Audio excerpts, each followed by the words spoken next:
તો મિત્રો એસએમસી દ્વારા અલગ અલગ પોસ્ટનો ઓફિશિયલ સિલેબસ જાહેર થઈ ચૂક્યો છે, જેમાં આપણે સ્ટાફ નર્સની એક્ઝામ પેટર્નની વાત કરીએ તો કુલ 100 માર્કનું પેપર રહેશે અને બધા એમસીક્યુ જ હશે. દરેક એમસીક્યુ દીઠ તમને 1 માર્ક આપવામાં આવશે અને ખોટા જવાબ માટે 0.25 ગુણ કાપી લેવામાં આવશે.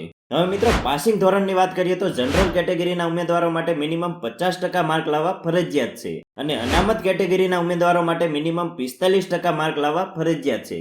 હવે મિત્રો સ્ટાફ નર્સના સિલેબસની વાત કરીએ તો તેનો સિલેબસ કંઈક આ મુજબનો રહેશે, જેમાં બેઝિક શૈક્ષણિક લાયકાતને લગતા પ્રશ્નો 65 માર્કના રહેશે, જેમાં કુલ 10 ટોપિકનો સમાવેશ કરેલો છે, જેમ કે એનાટોમી અને સાયકોલોજી, માઇક્રોબાયોલોજી, સાયકોલોજી અને sociology, fundamental of nursing, medical surgical nursing, midwifery and gynaecology, paediatric nursing, community health nursing, first aid and emergency care અને કોમ્યુનિકેબલ ડિસીઝનો સમાવેશ કરેલો છે. ત્યારબાદ વાત કરીએ તો કોમ્પ્યુટરનું બેઝિક નોલેજ 10 માર્કનું પૂછાય છે, જે CCC લેવલનું પૂછાય છે. તેમજ સામાન્ય જ્ઞાન કુલ 10 માર્કનું પૂછાય છે. તેમજ ગુજરાતનું કરંટ અફેર 5 માર્કનું પૂછાય છે અને છેલ્લે ગુજરાતી અને અંગ્રેજી ભાષા 10 માર્કનું પૂછાય છે. તો મિત્રો આ હતો આપણો સંપૂર્ણ સિલેબસ. સિલેબસની પીડીએફ ડાઉનલોડ કરવા માટે નીચે ડિસ્ક્રિપ્શનમાં ડાયરેક્ટ લિંક આપેલી છે, ત્યાંથી તમે ડાઉનલોડ કરી શકો છો. તેમજ આજનો વિડીયો જોવા બદલ આપનો ખૂબ ખૂબ આભાર.